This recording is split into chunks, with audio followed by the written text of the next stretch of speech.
तो इसमें ये है कि शोक मोहादि संसार कारण निवृत्ति अर्थम गीता शास्त्रम। शोक मोहादि के संसार का कारण कौन? अविद्या है। शोक मोहादि का संसार कारण अविद्या, मूल अविद्या, मुख्य मूल अविद्या है। उस अविद्या की निवृत्ति के लिए गीता शास्त्र है, किंतु विधायक वाक्य नहीं है। गीता शास्त्र कैसा है? प्रवर्तक में विधायक वाक्य है, विधायक वाक्य नहीं है, विधि वाक्य नहीं है। इस प्रकार से तो प्रवर्तकम का अर्थ हो गया विधायक वाक्य, यानी प्रवर्तक नहीं, विधायक वाक्य नहीं है। अर्थात शोक मोह आदि संसार कारण की निवृत्ति के लिए गीता शास्त्र है, किंतु विधायक वाक्य नहीं है, प्रवर्तक नहीं है। इति अस्य, इसी अर्थ का ही ये साक्षीभूत है।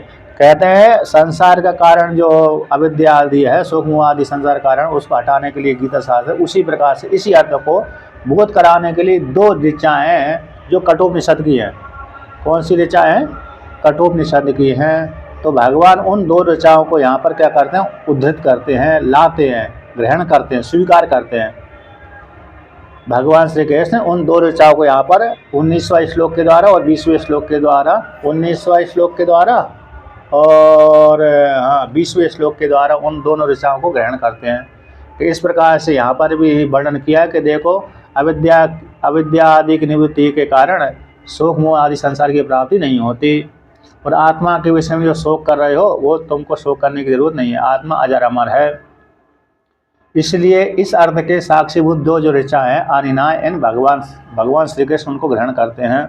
मंत्र तो है, तो यद तू मन से, यद जो तुम मानते हो, क्या मानते हो? कि युद्धे भीष्मादयो मया हन्यन्ते हम एव तेषाम हंत इति एषः बुद्धिर्मृषा एव ते। कथम? कहते जो तुम मानते थे, तुम मानते हो कि युद्ध में भीष्मादि जो है, भीष्म पितामह आदि है, द्रोणाचार्य आदि हैं, मेरे द्वारा मारे जाएंगे और मैं उनका हंता मानने वाला कर्ता कहलाऊंगा। ऐसी जो बुद्धि तुम्हारी है वो झूठी है। कथम? किस प्रकार से? इस प्रकार से। तो यहाँ पर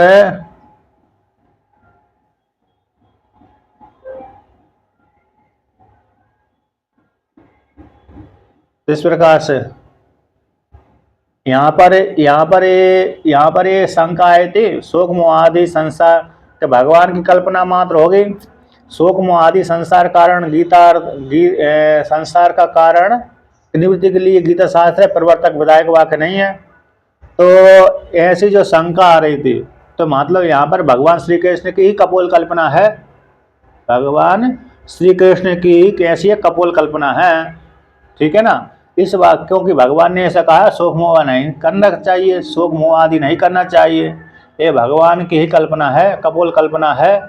ऐसी कपोल कल्पना भगवान श्री कृष्ण के में आ रही थी, उसको निवृत्ति करने के लिए। किसकी निवृत्ति करने के लिए? एक कपोल कल्पना को हटाने के लिए। तो टीका में आया है कौन सा? तो कहते हैं ऐसे जो टीका में आया, कहते हैं अविनाशी तू तद्विद्धि, उस आत्मा को तुम अविनाशी जानो। इस वाक्य को लेकर के टीका शुरू से ही टीका है 55 नंबर पृष्ठ से ऊपर की पंक्ति। तो अविनाशी तू तद्विद्धि, उस आत्मा को तुम अविनाशी जानो। इस अर्थ में इति अत्र यहाँ पर पूर्व के अर्ध रूप से, पूर्व के अर्ध रूप से तो ये 27वां आगे आएगा, 27वां श्लोक है ना, 2:27 का आगे आएगा। अविनाशी उस आत्मा को अविनाशी जानो। इति अत्र में पूर्व के अर्धभाग से तत्पदार्थ के समर्थन उत्तरार्ध के साथ है। निरीश्वरवाद का जो परिणामवाद का निराकरण किया गया इस वाक्य के माध्यम से। तत्पदार्थ के समर्थन उत्तरार्ध वाक्य के द्वारा, जो आगे का जो वाक्य आएगा उसके माध्यम से, जो निरीश्वरवाद है यानी सांख्य दर्शन और मीमांसा दर्शन निरीश्वरवाद है उनका, और परिणामवाद जो नैयायिक है उनका भी यहाँ पर खंडन कर दिया। आत्मा में जन्मादि प्रतिभान, आत्मा में जो जन्मादि देखे जाते हैं, आत्मा जन्म लेती है, मरती है इत्यादि जो औपचारिक है, औपचारिकत्व को दिखलाने के लिए अंतवंत इमे देया इस वाक्य के द्वारा वर्णन कर दिया गया। इस शरीर कैसे अंत वाला है किंतु आत्मा अंत वाली नहीं है। इस वचन तो इत्यादि जो वचनम है केचित, इस प्रकार से कहते हैं ऐसे इत्यादि वचन है। तो अस्तु नाम अयम पंथा, तो अस्तु हो, ठीक है जो मार्ग हो, कहते हैं कौन से, आत्मा को अविनाशी जानो, किंतु आत्मा को जो जन्म आदि है वो गौण रूप से, ठीक है। किंतु पूर्वोक्त गीता शास्त्र का अर्थ है जो भगवान श्री कृष्ण अभी तक जो कहा गया है कि आत्मा को इस प्रकार से जानो, अविनाशी आत्मा को जानो, अंत है ना। और कैसे, अच्छा यहाँ पर 17 है ना, गलती दे दिया था मेरे को, 27 के स्थान पर 17 लिख दिया था। अविनाशी तो तद्विद्धि तो है, तो 27 काट करके वहाँ पर 17 कर देना। तो यहाँ पर है येन सर्वमिदं ततम, अच्छा अच्छा अच्छा अच्छा। तो यहाँ अविनाशी तो तद्विद्धि, इस वाक्य में जो एक वाक्य दे दिया था कि आत्मा कैसी है, अरे अजर अमर है, तो एन सर्वमिदं इदम, कि उस परमात्मा आत्मा के द्वारा संपूर्ण जगत व्याप्त है। तो यहाँ पर तत्पदार्थ उत्तरार्ध के द्वारा, तत्पदार्थ उत्तरार्ध के द्वारा कौन हो गया, एन सर्वमिदं ततम, एन सर्वमिदं ततम जो आगे का वाक्य है ना, अविनाशी तु तद्विद्धि एन सर्वमिदं ततम, तो एन जिस परमात्मा के द्वारा संपूर्ण जगत व्याप्त है, तो व्याप्त कब होगा, ईश्वर के द्वारा ही व्याप्त होगा। तो तत्पदार्थ समर्थक उत्तर पद के द्वारा, उत्तर पद के द्वारा, एक श्लोक में 4 पाद होते हैं, एक श्लोक में कितने होते हैं, 4 पाद। तो पहला पाद हो गया अविनाशी तु तद्विद्धि, दूसरा पाद हो गया एन सर्वमिदं ततम, विनाशमभ्यस्य, तीसरा हो गया न कश्चित कर्तुमर्हति, ये चौथा पाद हो गया। तो ऐसे इस वाक्य के द्वारा, अरे पूर्व के अर्थ के द्वारा आत्मा को अजर अमर सिद्ध कर दिया। और इसके पश्चात पर उत्तर वाक्य के माध्यम से, अरे ईश्वर के रूप से, उत्तर वाक्य से ईश्वर परक वाक्य है कि संपूर्ण आत्मा के द्वारा ही संपूर्ण जगत व्याप्त है। इसलिए इस वाक्य के माध्यम से मीमांसा का और सांख्य दर्शन का और नैयायिकों का खंडन कर दिया।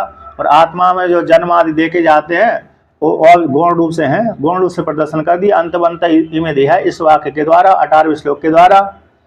तो ऐसे कुछ वादी कहते हैं, केचित यानी कुछ वादी कहते हैं अस्तु, ठीक है मान लेते हैं, जो पूर्व पक्षी कहता है ठीक है मान लेते हैं कि किंतु अस्तु नाम अयम पता है, मार्ग है, ठीक है। किंतु पूर्वोक्त जो भगवान ने कहा, श्री कृष्ण ने कहा कि गीता शास्त्र का आत्मा को इस प्रकार से जानना चाहिए, शोक मोह आदि नहीं करना चाहिए, ये तो आत्मा में शोक मोह होते ही नहीं है, आत्मा तो अजर अमर है। इसलिए जो ऐसा जो भगवान ने श्री कृष्ण ने कहा है वो कहते हैं उत्प्रेक्षा मात्र है। उत्प्रेक्षा मात्र का अर्थ होता है कल्पना मात्र है, तो कल्पना मात्र है। उत्प्रेक्षा मूलत्वम कहते कल्पना मात्र है। इस ऐसे कल्पना मात्र भगवान श्री कृष्ण के ऊपर आ रहा है, तो ऐसे उसको हटाने के लिए कि भगवान ने शोक मोह आदि नहीं करना चाहिए क्योंकि आत्मा अजर अमर है इत्यादि ऐसा सिद्ध कर दिया था। उस वाक्य को पूर्व पक्षी कहता है कि ये तो कल्पना मात्र है। तो कल्पना मात्र को हटाने के लिए मूल को उद्धृत करते हैं भगवान। तो उत्प्रेक्षा मात्र मूलत्व को हटाने के लिए, निराकर्तव्य है हटाने के लिए मंत्र द्वयम, मंत्र द्वय, तो मंत्र द्वय भगवान आनीतवान, मंत्र द्वय को उद्धृत करते हैं श्लोक द्वय के द्वारा। कौन से मंत्र दो हो गए, 19वां श्लोक और 20वां श्लोक है। इसलिए भगवान श्री कृष्ण ने 2 ऋचाओं को ग्रहण किया है। यहाँ पर क्या किया, इनम वेत्ती, इस वाक्य को लेकर के, आगे के वाक्य लेकर के जो देखो हमारी जो मैंने जो कहा है कि आत्मा अजर अमर है, आत्मा में शोक मोह आदि नहीं होते, आत्मा अविनाशी है ना। तो इस प्रकार से मेरी कपोल कल्पना मात्र नहीं है, गाल बजाना अकेला नहीं है, बल्कि श्रुति ही समर्थित करती है। श्रुति ने इस प्रकार से कहा है, श्रुति यानी वेद है, यद्यपि भगवान का ही स्वरूप है वेद, भगवान श्री कृष्ण का ही स्वरूप, फिर भी भगवान ने अवतार लिया है वर्तमान काल में। इस हेतु से उनकी कल्पना हो सकती है, लेकिन वेद तो अपरोक्ष है, अपरोक्ष संज्ञा उसकी, इसलिए आदि में उत्पन्न हुआ है। इसलिए भगवान ने कहा देखो वेद ने भी इस प्रकार से कहा है, तो मेरी कपोल कल्पना नहीं है, मात्र ये वेद का वचन है। इसलिए आत्मा उत्पन्न आदि नहीं होती। शरीर आदि देख रहे हैं वो तो शरीर के धर्म है, शरीर आदि उत्पन्न होता है, और सुख मोह आदि अंतःकरण को लेकर के होते, आत्मा को लेकर के नहीं होते। तो इस प्रकार से ऐसा दो वाक्य के द्वारा, दो श्लोकों के द्वारा इस प्रकार से ग्रहण करते हैं। यह तो मन से जो भगवान श्री कृष्ण ने कहा कि जो तुम मानते हो कि भीष्म द्रोण आदि मेरे द्वारा मारे जाएंगे और मैं उनका मानने वाला कर्ता कहलाऊंगा, तो ये तुम्हारी बुद्धि है, मेरे साथ झूठी है। तो कथम, अर्जुन पूछा किस प्रकार से झूठी है, पूर्व पक्षी के रूप में। इस प्रकार से अब यहाँ पर है भगवान श्री कृष्ण उस श्लोक को उद्धृत करते हैं, पाठ करते हैं, श्लोक को कहते हैं, या एनम वेत्ति हंतारम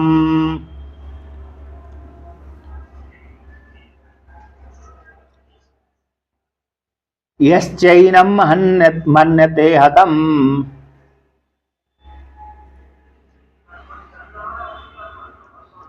उभौ तौ न विजानीतो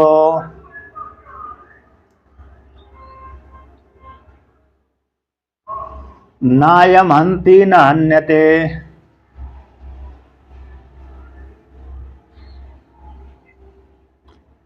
तो इस प्रकार से यहाँ पर ये वर्णन किया कि भगवान श्री कृष्ण कहते हैं, देखो जो कोई भी साधक है या साधक, या शब्द का अर्थ होगा साधक, जो कोई भी साधक एनम आत्मानम, आत्मा को ऐसा जानता है, व्यक्ति जानता है, हंतारम के आत्मा को कर्म बनाता है। जो कोई भी साधक ऐसा मानता है कि मैं मानने वाला हूँ, मरने वाला हूँ, या एनम हंतारम वेत्ति, मानने वाले को जानता है, यानी और यश्च एनम मन्यते हता, और मैं मारा गया, ये मेरे को मार रहा है और मैं मारा गया, है ना। एनम मन्यते हतम कर एक में तो मान, या जो इस प्रकार से जानता है कि आत्मा मर जाती है और मैं मर रहा हूँ, तो मैं मर रहा हूँ तो कर्म बन गया, और मैं मानने वाले को जानता है तो कर्ता बन गया, मानने वाले को जानता है तो कर्ता बन गया। या एनम हंतारम वेत्ति, तो इस प्रकार से जानता है कि आत्मा मर गई, यानी कर्म का कर्ता बन गया। और यश्च एनम मन्यते हतम, और स्वयं ही कर्म बन गया कि मैं मारा गया, आत्मा मर गई। एक तो पहले वाक्य के द्वारा हो गया कि कर्ता बन गया, यश्च एनम मन्यते हतम इसके द्वारा कर्म बन गया, इसके द्वारा, इस वाक्य के द्वारा कैसा हो गया, कर्म। तो एक व्यक्ति ऐसा जानता है कि एनम हंतारम, इस मरने वाली आत्मा को मैं मानने वाला हूँ, ऐसा जो जानता है, आत्मा मेरे द्वारा मारी गई है। सामने वाला जो देवदत्त यज्ञदत्त है, युद्ध लड़ रहे थे यज्ञदत्त देवदत्त, उसमें से यज्ञदत्त ने देवदत्त को मार दिया। तो दूसरा कहता है कि यश्च एनम मन्यते हतम, मैं मारा गया, इस अमुक दूसरे शत्रु के द्वारा मैं मारा गया। तो मैं मारा गया तो आता अपने को कर्म बना लिया, और मैं मार रहा हूँ तो अपने को कर्म कर्ता बना लिया। इस प्रकार से तो पहली पंक्ति के द्वारा कर्ता बन गया, एक पाद के द्वारा दूसरे पाद के द्वारा कर्म बन गया। तो इस प्रकार से ऐसे कर्ता और कर्म को ऐसा जो जानता है, उभौ तौ न विजानी, तो भगवान श्री कृष्ण कहते हैं दोनों ही आत्मा को नहीं जानते। न अयम आत्मा हंति न हन्यते, ना तो है आत्मा किसी को मानने वाला कर्ता बनता है, और ना ही हन्यते, ना ही आत्मा किसी का कर्म बनती है, मानने वाली। इस प्रकार से कठोपनिषद का वाक्य है, हंता चेन मन्यते हंतुम, हतश्चेन मन्यते हतम, बहुतौ न विजानीतो नायम हंति न हन्यते। एक कठोपनिषद का पहले अध्याय के द्वितीय पाद का 19वां श्लोक है।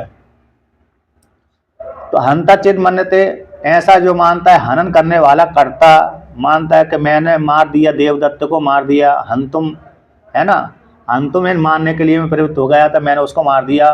हतश्चेत मन्यते हतम, यदि वो दूसरा कहता है कि नहीं यज्ञदत्त ने मेरे को ही मार दिया, आपने कोई, मैं मर गया सामने वाले शत्रु के द्वारा, तो वह तो न विजानी, तो वो कहते हैं दोनों ही नहीं जानते। नायम हंति न हन्यते, ये आत्मा ना तो हनन क्रिया का कर्ता बनती है और ना ही हनन क्रिया का कर्म बनती है। इस प्रकार से अब भगवान भाष्यकार इसका व्याख्यान करते हैं।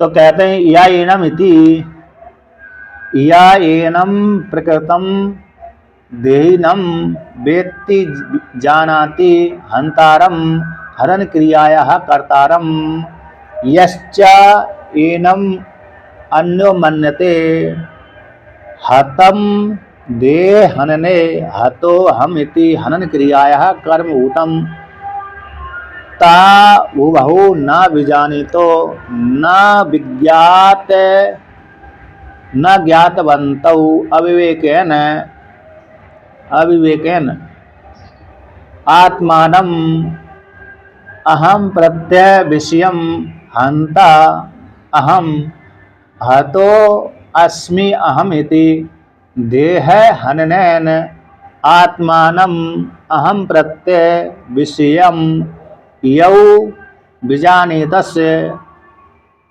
तौ तौ आत्मस्वरूप अनभिज्ञौ इति अर्थः। तो यहाँ पर कहते हैं या इनम, तो यह जो साधक, ये जो जीवात्मा है, करता है, एनम प्रकृतिहीनम, जो देह शरीर के भीतर रहती है, ऐसी देही आत्मा को जानता है, विजानाति जानता है, हन हंतारम यानी हनन क्रिया करतारम, कि आत्मा मारने वाली है। यदि आत्मा किसी के साथ युद्ध लड़ रही है तो वह आत्मा दूसरे को मारने वाली है, हनन क्रिया का कर्ता बनाता है। कि देवदत्त ने यज्ञदत्त को मार दिया, देवदत्त ने यज्ञदत्त को मार दिया, तो देवदत्त कैसे हो गया? हनन क्रिया का कर्ता बन गया। अर्थात मैंने मेरे अमुक शत्रु को मार दिया, तो जब मैंने अमुक शत्रु को मार दिया तो मेरे द्वारा वो शत्रु कैसा मारा गया, तो मैं कर्ता बन गया, मारने वाला उसका वो कर्ता बन गया, तो आत्मा को मार दिया, ऐसा जो जानता है। और दूसरे को कहते हैं यश्च अन्यो, यश्च इनम, आत्मा को अन्यो ऐसा मानता है। एन हतम देह अन्य हतो हम अस्मि, शरीर के नष्ट हो जाने पर, शरीर के नष्ट हो जाने पर मैं मारा गया। आता मेरे शत्रु ने मुझको मार दिया, मेरे शत्रु ने मुझको मार दिया, मेरा शरीर छूट गया, है ना। इस प्रकार से ऐसा मानता है। मैं यदि युद्ध लड़ूंगा तो मैं शत्रु के हाथ से मारा जाऊंगा, ऐसे जो मारता है। शरीर के नष्ट हो जाने पर अपने आप को मरा हुआ मानता है। ऐसे जो आत्मा को कर्मभूत बना लेता है, अपनी आत्मा को मरने वाला मान लेता है, आत्मा को क्या मान लेता है? कर्मभूत मान लेता है। तो ऐसे जानने वाले एक हनन क्रिया का कर्ता, यानी आत्मा को एक आत्मा दूसरी आत्मा को मारती है तो हनन क्रिया का कर्ता बन गई, और दूसरी आत्मा मुझ आत्मा को मारेगी तो मैं कर्मभूत हो गया। तो ऐसे दोनों ही उभौ तौ उभौ न विजानी, तो ऐसे दोनों व्यक्ति ही नहीं जानते। न विज्ञातवन्तौ, अर्थात वो जानते ही नहीं है। क्यों नहीं जानते? अविवेकेन, अज्ञानी होने के कारण है। यानी आत्मानम अहम प्रत्यय विषय, आत्मा को आत्मानम यानी आत्मा को, जो हम प्रत्यय का विषय है, हम प्रत्यय हम ज्ञान का विषयभूत आत्मा को हंता हम, मैं मानने वाला हूँ, मैं मानने वाला करता हूँ। तो हम अस्मि, मैं मर रहा हूँ, हनन क्रिया का कर्म भी बन रहा हूँ। इस प्रकार से ऐसा जो जानता है वो दोनों ही नहीं जानते। न हनन क्रिया का कर्ता बनती है आत्मा, न हनन क्रिया का कर्म बनती है। तो देह हनन, शरीर के नष्ट हो जाने से आत्मा को हम प्रत्यय विषयम, आत्मा को हम प्रत्यय का विषय मान लेता है। अर्थात मैं मर रहा हूँ, देह के नष्ट हो जाने पर अपने आप को मान लेता है। तो देह के आत्मा दूसरी आत्मा को मारने से मैं मारने वाला हो गया, ऐसा मानता है। और शरीर के नष्ट हो जाने पर अपनी आत्मा को मरा हुआ ऐसा मानता है, ऐसे जो मानता है। यऊ इस प्रकार से दो जानने वाले, यऊ बीजानीतस्, ऐसे जो जानते हैं, तब वो दोनों आत्मस्वरूप अनभिज्ञौ, आत्मा के स्वरूप को जानने वाले नहीं है। वो आत्मा के स्वरूप को वो नहीं जानते। इस प्रकार से तो यस्मात् न अयम आत्मा हन्ति न हनन क्रियायाः कर्ता भवति न हन्यते न च कर्म भवति इति अर्थ अविक्रियत्वात्। कहते इसी हेतु से ये दोनों अनुविज्ञ होने के कारण है आत्मा हनन क्रिया का कर्ता भी नहीं बनती। हन्ति यानी हनन क्रिया का कर्ता, मानने वाला, है ना। हनन क्रिया का कर्ता आत्मा, मानने वाली। आत्मा शब्द कैसे हो रही? पुल्लिंग में, अरे संस्कृत में तो पुल्लिंग हो रही है और हिंदी में स्त्रीलिंग बन रही है। तो ये आत्मा मानने वाली नहीं होती, हनन क्रिया का कर्ता नहीं बनती। और न हनन क्रिया है कर्ता, हनन क्रिया कर्ता नहीं बनती। न हन्यते, कहते हुए आत्मा हनन क्रिया कर्म बन जाए। न हन्यते न कर्म होती, वह हनन क्रिया का कर्म भी आत्मा नहीं बनती। नहीं बनता, नहीं बनती है कि नहीं। आत्मा हनन क्रिया के कर्म भी नहीं बनती। उसमें हेतु दे देते हैं, क्यों नहीं बनती भाई? अविक्रियत्वात्, आत्मा में कोई विकार उत्पन्न होता ही नहीं है। यदि आत्मा में कोई विकार उत्पन्न होता तो आत्मा हनन क्रिया का कर्ता ही बनती और हनन क्रिया का कर्म भी बनती। इस प्रकार से तो इसलिए जो जानते हैं कि मैंने आत्मा को मार दिया और मैं आत्मा मारी गई हूँ, तो इस प्रकार से दोनों ही नहीं जानते। एक प्रथम क्या कर दिया? ऋचा का उद्धृत कर दिया। तो भगवान की कपोल कल्पना नहीं है, बल्कि आत्मा में शोक मोह होते ही नहीं है, भ्रांति को लेकर के ही शोक मोह होते हैं। इस प्रकार से एक वाक्य के द्वारा, एक ऋचा के द्वारा वर्णन कर दिया, अब दूसरी ऋचा के द्वारा भी यहाँ पर वर्णन करते हैं, है ना। दूसरी ऋचा के द्वारा भी भगवान कहते हैं, तो इसमें भूमिका नहीं है, तो उसको लेकर पुनः कहते हैं, पाठ करते हैं। न जायते म्रियते वा कदाचिन्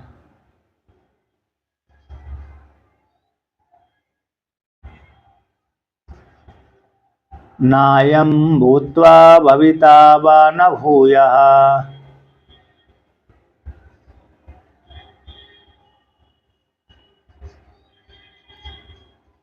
अजो नित्यः शाश्वतोऽयं पुराणो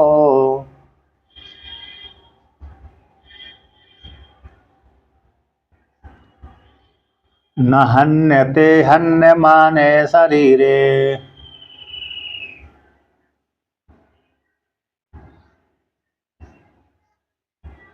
तो इसमें और इसमें कितना कठोपनिषद की जो दूसरी श्रुति है, कैसे 1-2-18 की है, न जायते मृते व विपश्चित। वहाँ न जायते मृते व कदाचिन, ये भगवान का वाक्य है, श्रुति का वाक्य है, न जायते मृते व विपश्चित, न अयम कुतश्चित न बहुआ कश्चित। इतना ही पाठांतर भेद है, इतना ही कैसा है, पहली पंक्ति ही भेद, नीचे का पूरा पूरा उतना ही उद्धृत कर दिया भगवान ने, कह दिया। ऊपर की श्रुति में थोड़ा अरे ऊपर की जो पाद है, 2 पाद है, इसमें थोड़ा भिन्न शब्द प्रयोग कर दिए, है ना। न जायते मृते वा विपश्चित, कदाचित के स्थान पर विपश्चित कर दिया। नायम कुतश्चित, कुतश्च भूत्वा के स्थान पर कुतश्चित कर दिया। न बहुआ, भविता के स्थान पर बहुआ कर दिया, कश्चित कर दिया। इस प्रकार से तो इतनी पहला पाद द्वितीय पाद ही शब्द थोड़े भिन्न है, और बाकी सारे शब्द एक ही, नीचे की पंक्ति तो पूरी पूरी है। तो इस प्रकार से तो ये 18वां का है, यानी 1-2-18 का, और पहला वाला 19वां था, 1-2-19 का ही था वो, तो 1-2-19 का 19वां था, और 1-2-18 का 20वां 1-2-18 का है। तो इस प्रकार से कहते हैं, न जायते मृते व कदाचित, आत्मा किसी भी काल में ना तो उत्पन्न होती है और ना ही मरती है। यास्क मुनि का एक सूत्र है, किनका सूत्र है? यास्क मुनि का। तो उन्होंने लिखा है कि जायते अस्ति वर्धते विपरिणमते अपक्षीयते विनश्यति। ये हमारा जो शरीर दिख रहा है, इसके 6 भाव विकार उत्पन्न होते हैं, 6 भाव होते हैं इसमें, हमारे शरीर में षड भाव विकार है। षड उर्मियाँ अलग हो गए, तो ये षड भाव विकार हो गए। तो यहाँ पर जैसे हम पैदा हुआ तो जायते बोल दिया। अब पैदा होकर के कोई कोई बालक मर जाता है, कोई कोई नहीं भी मरता है बालक, तो जो नहीं मरा उसको कह देते हैं अस्थि है, अर्थात जीवित है, नहीं मरा, पैदा होकर के। अब इसके पश्चात जायते अस्थि वर्धते, यानी कुमार अवस्था को पहुंच गया, यानी बड़ा हो गया, 18-19 तक हो गया, 15-16 तक हो गया, कुमार अवस्था कहलाती है, 15 के तक तो कुमार अवस्था हो गई। फिर इसके बाद वर्धते विपरिणमते, पूरा जवान हो गया, यानी 50 तक पहुंच गया, 50-60 तक पहुंच गया, तो विपरिणमते हो गया। अब 50 के बाद फिर व्यक्तियों में झुर्रियाँ पड़ना चालू हो जाती हैं, है ना। तो झुर्रियाँ पड़ना चालू हो जाती तो अपक्षीयते कोटि में चला जाता है। अब झुर्रियाँ पढ़ते पढ़ते 80-90 पहुँच गया, फिर एक दिन शरीर भी पूर्ण शीतल हो गया, तो 90-100 तक जाते जाते 100 में टपक ही जाता है, तो कहते विनश्यति। तो ये शरीर के षडभाव विकार उत्पन्न होते हैं, उसी प्रकार से आत्मा के होते हैं कि आत्मा के नहीं होते। तो न जायते, तो जायते शब्द से जो पहला वाक्य आता है जायते आत्मा, शरीर उत्पन्न होता है, तो खंडन कर दिया न जायते। तो न जायते तो फिर अरे कभी कभी कोई वस्तु उत्पन्न नहीं होती लेकिन मर तो जाती है ना। जैसे हमने अरे पर्वत को देखा है, तो पर्वत जैसे दिख रहा है वैसे ही दिख रहा है, लेकिन अब व्यक्ति जो उस पर्वत को खोद देते हैं, नष्ट हो जाता है। जैसे बड़ी बड़ी मशीनों के द्वारा बम लगा करके उन पर्वतों को क्या कर देते हैं, नष्ट भ्रष्ट कर देते हैं। यद्यपि हमको उत्पन्न हुआ ऐसा नहीं दिख रहा था पर्वत के, पर्वत उत्पन्न होता कि नहीं होता, लेकिन हमको जैसे दिख रहा है वैसे दिख रहा है। तो उत्पन्न तो नहीं हुआ ठीक है पर्वत, किंतु नष्ट तो होता हुआ दिख जाता है, क्योंकि बम के द्वारा उसको खोद देते हैं। जैसे मृतिका है, बहुत जगह एक जगह टीला बना हुआ था, उसको समतल कर लेता है किसान, है कि नहीं। तो जो टीला दिख रहा था वो टीला नहीं दिखता है। तो इस प्रकार से क्या जाए, नाश तो हो गया। पहले जब सामग्री नहीं थी तो टीला नहीं खोद पाता था व्यक्ति, अब तो सामग्री बहुत है, साधन बहुत है, तो खोद देता है। तो इसलिए क्या हो गया, नाश हो गया उसका। तो जो वस्तु उत्पन्न नहीं हो तो कभी कभी नाश भी हो जाती है, तो इसलिए मर सकती है। उसी प्रकार से यहाँ पर आत्मा के विषय में कहते हैं कि आत्मा मर जाएगी, उत्पन्न नहीं हुई तो ठीक, कोई बात नहीं, मर तो सकती है। तो कहते हैं न मरियते, उसी को कह दिया मरण भी नहीं है। तो पहला जो विकार था शरीर को लेकर के जाए थे, और अंतिम जो विकार था विनश्यति, तो ये दोनों का ही खंडन कर दिया। ना जायते ना मरियते, ना का अन्वय पुनः हो जाएगा, है ना। तो बा शब्द से न शब्द, बा शब्द से बा शब्दात न शब्दात से अयम आत्मा। अच्छा, यहाँ पर इस प्रकार से पुनः अन्वय हो जाएगा। ना तो आत्मा उत्पन्न होती ना मरती है।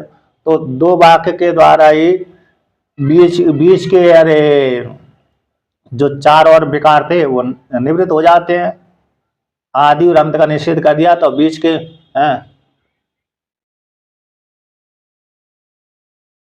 विपरिणमते विपरिणमते अपक्षीयते और वनस्यति। तो इस प्रकार से हो जाता है वो। तो जो ये वर्णन किया तो क्या हुआ, मतलब जो शुरू का निषेध कर दिया, आत्मा उत्पन्न नहीं होते, बालक पैदा नहीं होता, मरता भी, जो बूढ़ा होकर के मरता भी नहीं है। आत्मा बालक होकर के पैदा भी नहीं होता और बूढ़ा होकर के मरता भी नहीं है। तो आत्मा में दो विकार का निषेध कर दिया, आदि का और अंत का। आधा बनते चैन्नास्ति वर्तमान में भी तत्तता। तो आदि का निषेध कर दिया, अंत का निषेध कर दिया, तो वर्तमान में भी उसी प्रकार जान लेना चाहिए, न्याय है। तो कहते हैं, कहने की जरूरत नहीं है आगे का, फिर भी कहते हैं, भगवान कहते हैं ना, बीज का भी व्यक्ति परिणाम हो सकता है। जैसे दूध का मृतिका में परिणाम होता रहता है, मृतिका में बीज का परिणाम होता रहता है। कौन सा परिणाम होता रहता है कि घट बनते रहते हैं मृतिका में, बीज का विकार कभी छोटा कभी बड़ा। उसी प्रकार से आत्मा में परिणाम होता रहता होगा, बढ़ती रहती होगी आत्मा। जैसे अपक्षीय है, जोर्जियम बुढ़ापे में व्यक्ति की जो शरीर जवानी में बड़ा था, जवानी तक बड़ा था, जवानी के बाद जब बुढ़ापा आ जाता है तो कृष हो जाता है। उसी प्रकार से आत्मा में भी कृषता आदि होती होगी, तो उसका भी निषेध कर दिया। अपक्षय वनस्पति आदि का वर्धते विपरिणमते अपक्षयते। इन जो चार विकार और हैं, तो इसको जो किसके द्वारा, शाश्वत के द्वारा, पुराण के द्वारा और हन्यते के द्वारा, इनके माध्यम से एक चार भाव विकार का भी निषेध कर दिया, जान लेना चाहिए। तो उसको कहते हैं न जायते आत्मा की उत्पत्ति नहीं थी, मरती भी नहीं है। कदाचित किसी भी काल में, कदाचित दा जो प्रत्यय होता है काल अर्थ में होता है, प्रकार अर्थ में भी होता है। ना तो किसी काल में आत्मा उत्पन्न होती है और ना ही किसी काल में आत्मा मरती है। तो उत्पन्न कौन होता है और मरता कौन है? उत्पन्न भी शरीर उत्पन्न होता है, जो बालक पैदा होता है वो बालक में वो आत्मा उत्पन्न नहीं होती, बल्कि शरीर पैदा होता है माता पिता के द्वारा। तो शरीर पैदा हुआ, वो शरीर ही नष्ट, जो पैदा हुआ है शरीर वो ही मरता है, ना कि आत्मा। तो विपश्यते यानी विद्वान कभी भी उत्पन्न नहीं होता, कभी मरता नहीं है। अयम आत्मा है जो आत्मा के ना, अयम आत्मा भूतवा भविता व न भूया, होकर के दोबारा के नहीं होती। एक बार हो गई, एक बार आत्मा हो गई, होकर के दोबारा के पुनः वा न भूया भविता, भविष्य में दोबारा के नहीं पैदा होती। एक बार होकर के दोबारा के नहीं पैदा होती। एक बार हो गई आत्मा सत्ता सिद्ध सिद्ध कर लिया, आत्मा की सत्ता सिद्ध हो गई तो दोबारा पैदा होती होगी, होकर के दोबारा पैदा होती होगी, ऐसी बात नहीं है। दोबारा पैदा बिल्कुल भी नहीं होती, है ना। मतलब अरे शरीर के द्वारा ही तो जानेंगे, शरीर के द्वारा ही आत्मा है। शरीर नहीं है तो आत्मा कैसे जानेंगे कि आत्मा ठीक नहीं थी। एक बार हो गई तो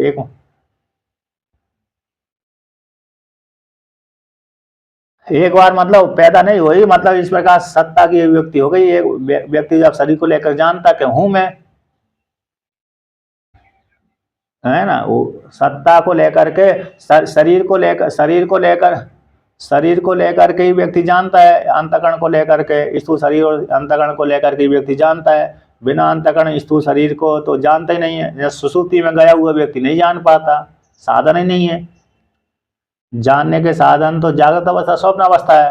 सुसुप्ति अवस्था में तो कुछ समझ में नहीं आता। अब जब शरीर नहीं है तो आत्मा कैसे जानेंगे कि आत्मा ऐसी है वैसी है।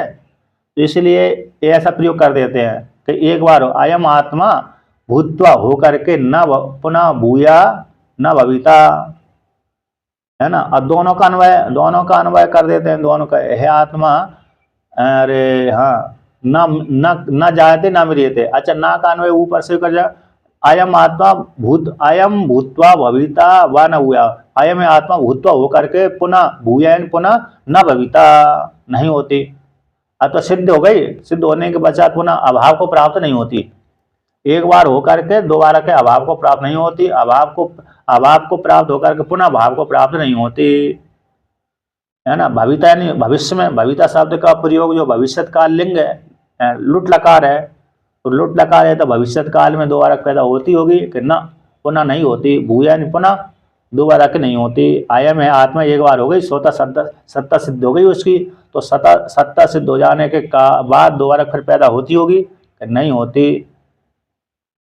एक बार ही स्वतः सिद्ध हो गई। तो इस प्रकार से अस्तित्व गंता, यहाँ पर जो भूतवा शब्द को लेकर के जान लेने की अस्तित्व भाव को प्राप्त हो गई, है ना। प्राग पूर्व में न होकर के अविद्यमान होकर के, पहले नहीं थी, पहले सत्ता उसको, पहले उसको जब शरीर नहीं था, शरीर नहीं देख रहा तब तो नहीं जानते थे। शरीर को लेकर के उसको जानते हैं, लेकिन पहले नहीं थी ऐसी बात नहीं है।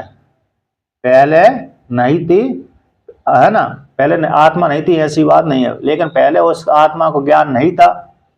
शरीर को लेकर के व्यक्ति को आत्मा का ज्ञान होता है, शरीर के न होने पर आत्मा ज्ञान नहीं होता।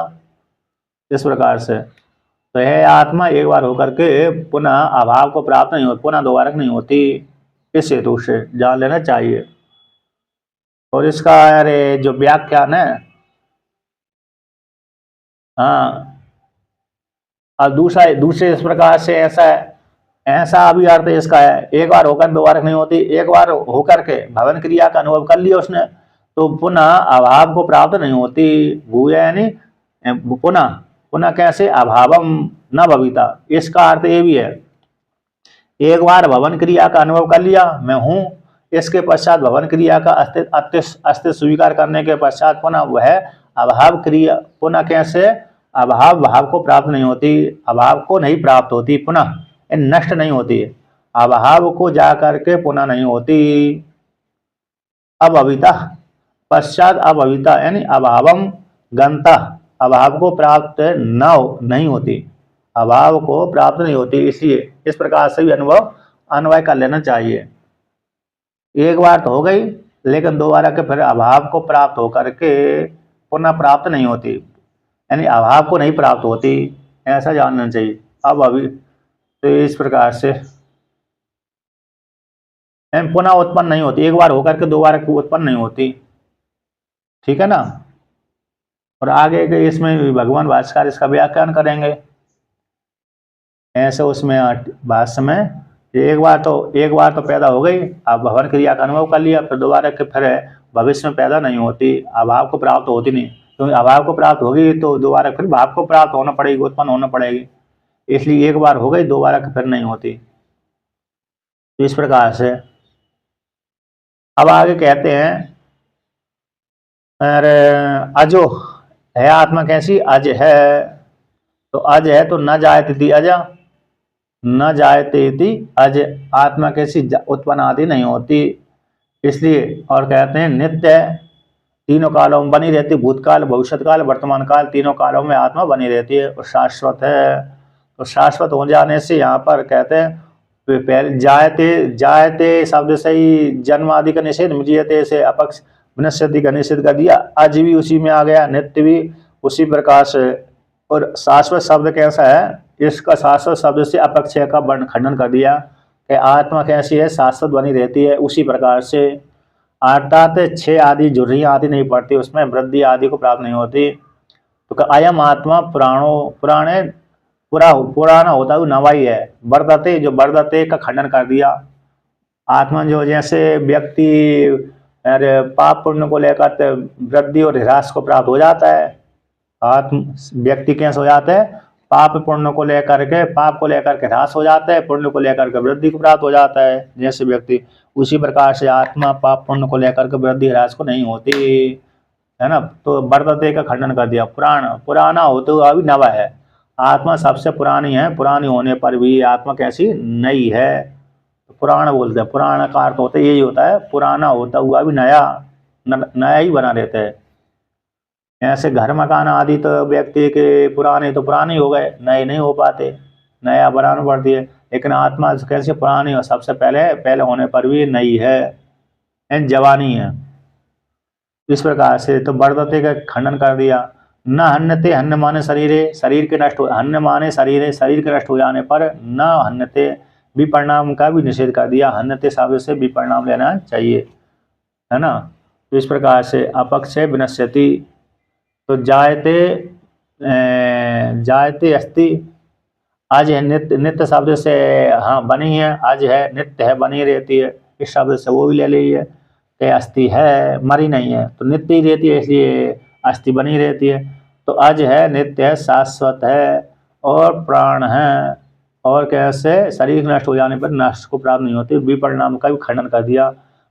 अरे जायते मृियते शब्द से, न जायते मृियते शब्द से पहला और अंतिम का निषेध कर दिया, शाश्वत शब्द से अपक्षय का निषेध कर दिया, अरे प्राण शब्द से वर्धते का खंडन कर दिया, और हन्यते हन्यमान शरीर के द्वारा न हन्यते शब्द से विपरिणाम का निषेध कर दिया, और नित्य शब्द से अस्थि है सत्ता का बोध हो गया। इसलिए सामान्य जो सत्ता है, सामान्य रूप से व्यक्ति कहता है तो कुछ काल बाद नष्ट हो जाता है, तो इसको नित्य ही बने रहते हैं, इसके द्वारा वर्णन कर दिया। आज और नित्य के माध्यम से अस्थि जो सामान्य है व्यक्ति सामान्य रूप से रहता है, वैसे कुछ काल तक रहता है, कुछ काल के बाद नहीं रहता, उसका खंडन जान लेना चाहिए।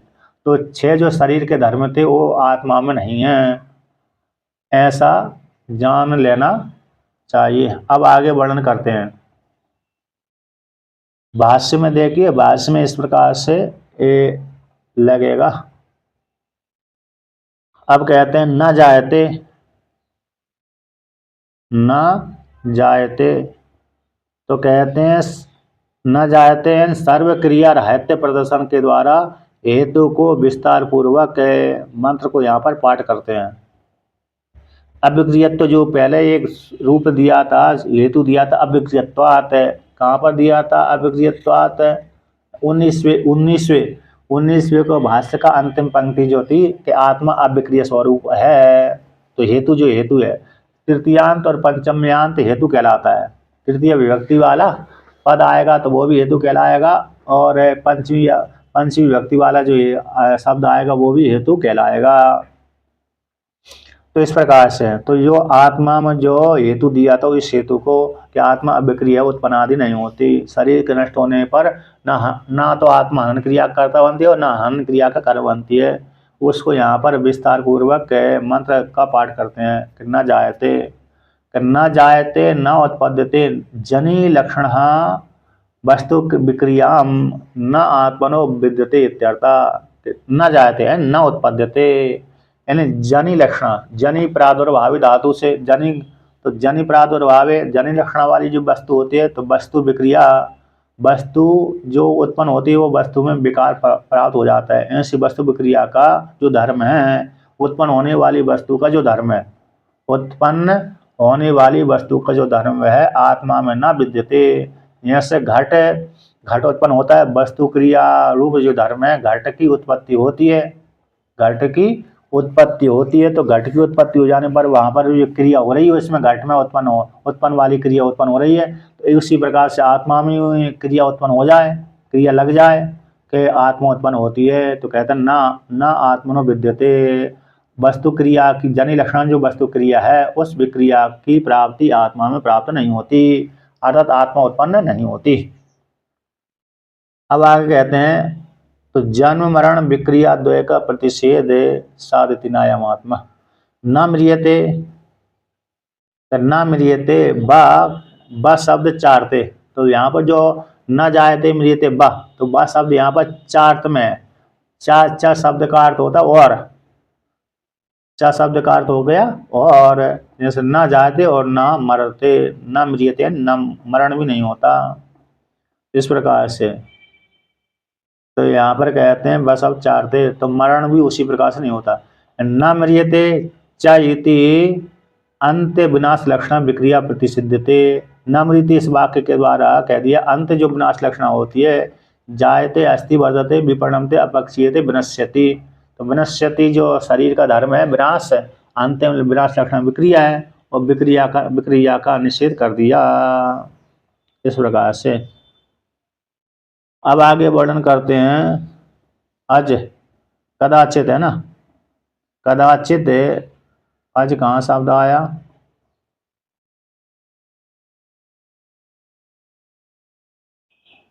यस्मा। तो देखिए अज बाद में है ना, अज अज अज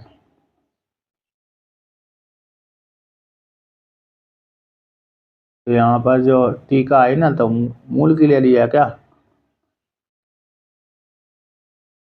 है कि नहीं, कदाचित न कदाचित शब्द यस्मात कहाँ पर आया, न कदाचित न यस्मात। तो यहाँ पर हाँ इसमें मूल में ही जान लेना चाहिए। क्या जान लेना चाहिए कि जो शब्द आया ना न जायते इति, न जायते इति नायम आत्मा, न अयम आत्मा, न अयम इति, इसमें अज इति।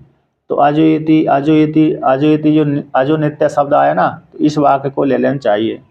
न अयम आत्मा भूता, न अयम आत्मा न अभविता।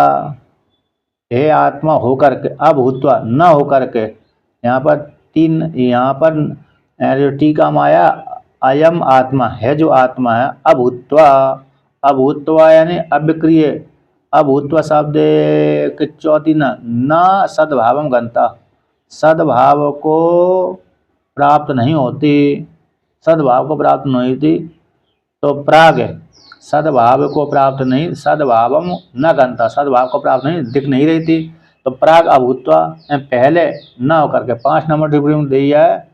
तो सद्भाव को यहाँ पर अभूत्वा, तो यहाँ पर जो निकाला ना खंडाकार अयम आत्मा अभूत्वा न होकर के, सद्भाव को न प्राप्त होकर के, इस प्रकार से। तो न अरे न अभविता, तो न अभिवेतन भविता न होकर के, होती है भविष्य में होगी तो भविष्य में रहेगी। तो न भविता थी अभविता, भविष्य में नहीं रहेगी, भविष्य में नहीं रहेगी ऐसी बात नहीं है, अतः भविष्य में रहेगी, भविष्य में है आतत है, रहती है, आता कैसी है रहती है।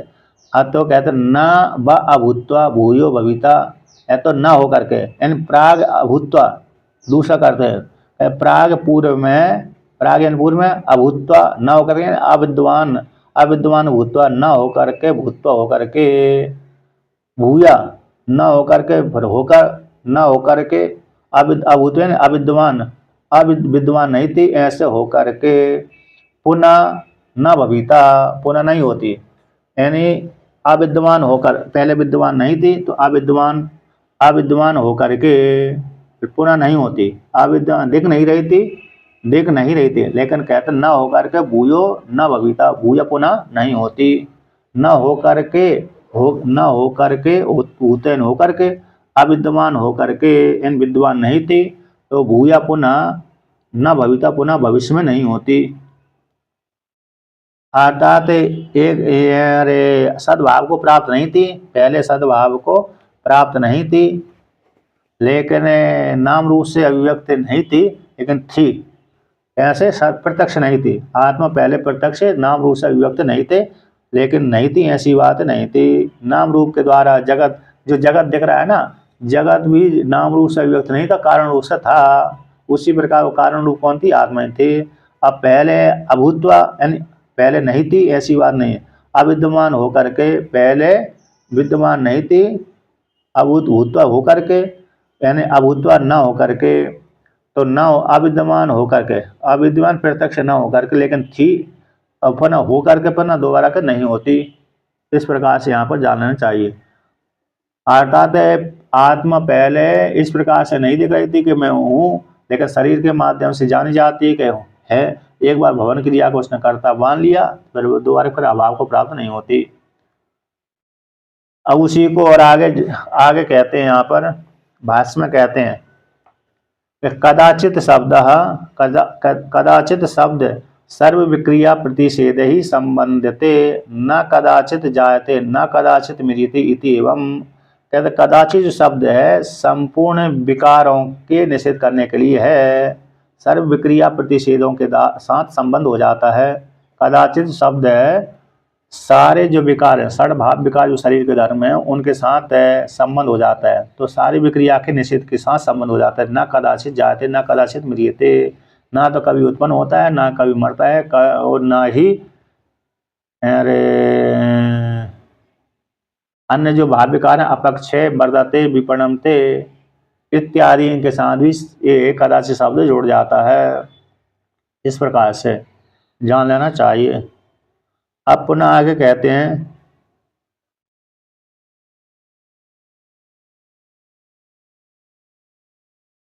कैसा यस्मात्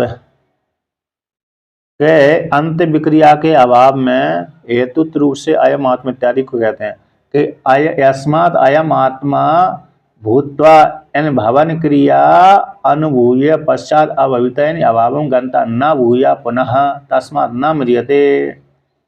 कहते हैं यस्मात् जिस कारण से है आत्मा हो करके, भूतवा नहीं हो करके, इन भवन क्रिया का अनुभव करके, भवन भूतवा शब्द आया ना, अयम आत्मा भूतवा, कहते हैं ये आत्मा हो करके यानी भवन क्रिया का अनुभव करके, अनुभव यानी अनुभव करके, पश्चात बाद में, पश्चात शब्द का अर्थ आगे, अभविता, अभविता का अर्थ कर दिया अभावम, तो यहाँ पर अभविता है ना, अभविता यानी अभावम, अभावम गंता, अभाव भाव को, किसको? अभाव को प्राप्त, अभाव को प्राप्त हो गई, कहते न भूया पुनः नहीं होती।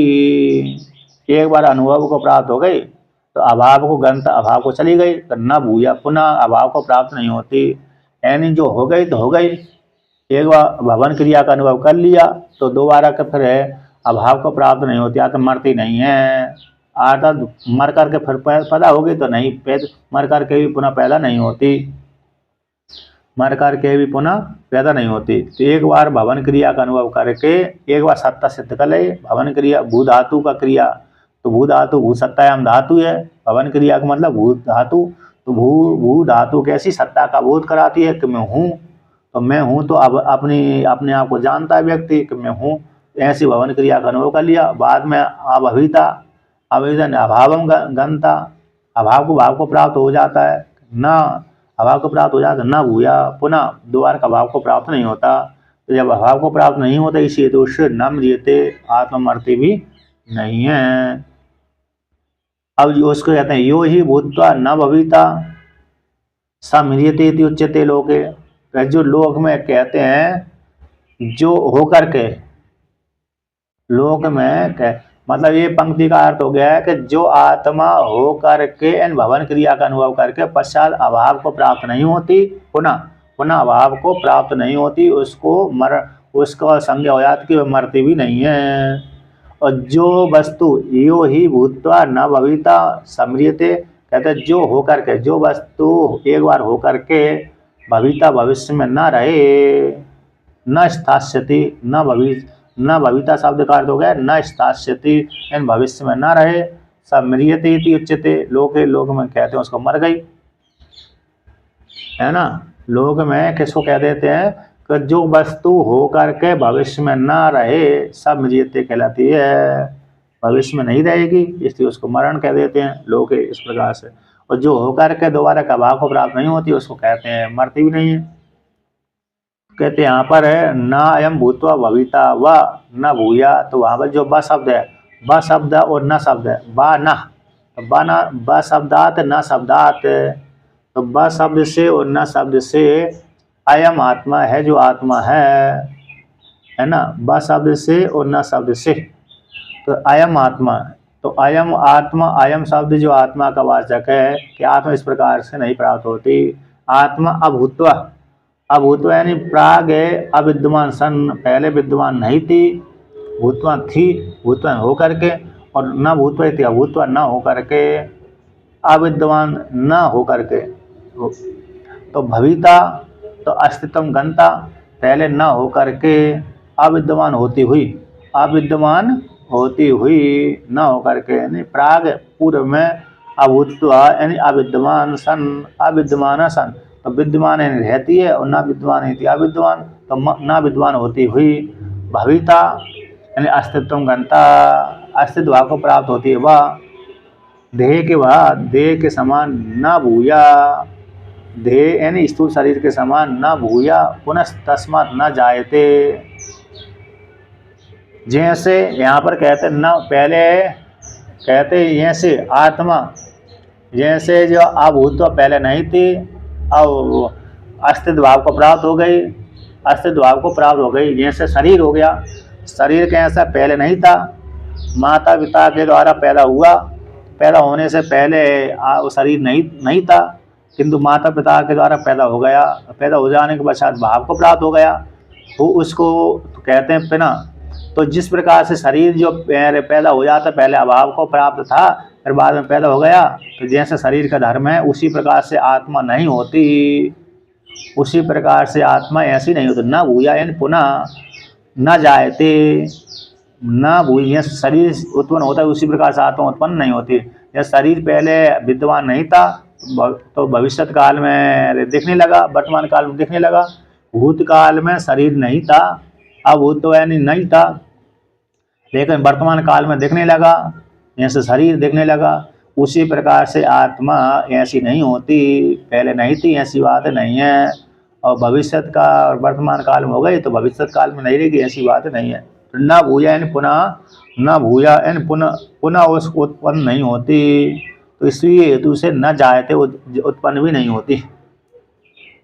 जैसे शरीर यहाँ पर अभूतवा शब्द से ले लेना चाहिए कि शरीर पहले नहीं था, माता पिता के से उत्पन्न होने से पहले शरीर नहीं था, अब माता पिता ने उत्पन्न कर दिया उसको, तो भविता हो गया, पैदा हो गया, अस्तित्व तो अर्थ है ना। जैसे शरीर उत्पन्न हो गया उसी के समान आत्मा पुनः पैदा नहीं होती। भूयन पुनः न, भूया शब्द का अर्थ है पुनः उत्पन्न नहीं होती, तस्मात् इसी हेतु से आत्मा को कहते हैं न जायते, आत्मा उत्पन्न नहीं होती। तो यहाँ पर अयम आत्मा न भूया न पुनः, देह आदि के समान, अभूतवा भविता व देह, इतना दृष्टांत जान लेना चाहिए। जैसे शरीर पहले नहीं था, वर्तमान काल में दिखने लगा, तो जैसे न होकर के दिखने लगा, उसी प्रकार से आत्मा पहले नहीं थी, ऐसी बात भी नहीं थी, अब भविष्य में नहीं रहेगी, ऐसी बात भी नहीं है, दोबारा नहीं होती। इसी हेतु से आत्मा के विषय में कहते हैं न जायते। तो यो ही अभूतवा भविता सा जायते इति उच्यते, कि हियन, क्योंकि जायते शब्द किसको कहते हैं, जो व्यक्ति न होकर के भविष्य में पैदा हो जाए। अभी जैसे घट नहीं बना तो भविष्य में पैदा हो जाएगा, उसको कहते हैं जायते इति उच्यते।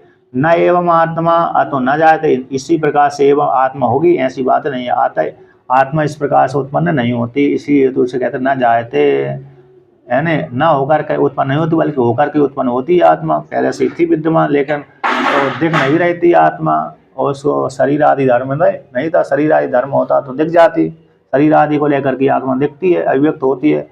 शरीर आदि नहीं है तो देवदत्त यज्ञदत्त कैसे कहेंगे, देवदत्त है यज्ञदत्त है। यस्माद एवं तस्मात् अजो, जिस कारण से आत्मा उत्पन्न नहीं होती उसी कारण से आत्मा अज है। यस्मात् न मृत्यते तस्मात् नित्य, इस जिस हेतु से आत्मा अज है उसी हेतु से मरण भी नहीं होती, तस्मात् उसी हेतु से नित्य भी है। इस प्रकार से आत्मा का वर्णन किया कि आत्मा एक बार क्या सिद्ध हो गया कि आत्मा एक बार उत्पन्न होती है, भवन क्रिया का अनुभव कर लिए, दोबारा के अभाव को प्राप्त नहीं होती, इसलिए आत्मा बनी रहती है, नित्य है। और आत्मा मरण भी नहीं होता। शरीर जैसे उत्पन्न होता है, शरीर जैसे मरता है, ऐसी आत्मा ना तो उत्पन्न होती है ना ही मरती है। तो आत्मा में किसी भी भाव विकार की उत्पत्ति नहीं, प्राप्ति नहीं होती। इस प्रकार से यहाँ पर वर्णन किया। अतः सार क्या निकला कि आत्मा का जन्म नहीं होता, आत्मा का विनाश नहीं होता, बल्कि आत्मा शरीर का ही जन्म होता है, शरीर का ही विनाश होता है। शरीर के धर्मों को व्यक्ति अज्ञान को लेकर के आत्मा में आरोप कर देता है ना। शरीर के जो धर्म होते हैं उन्हीं धर्मों को आत्मा में आरोप कर देता है अज्ञानता को लेकर के, चाहे वो स्त्री हो चाहे वो पुरुष हो, ये दोनों ही अपने शरीर के धर्मों को आत्मा आरोप कर देते हैं। कह देते हैं मेरा मैं मर गया अथवा मैं मार दिया, है ना। कोई मर रहा है तो कहते अमुक व्यक्ति मर गया, अमुक व्यक्ति मर गया, शरीर मरा हुआ है, आत्मा तो नहीं मरी।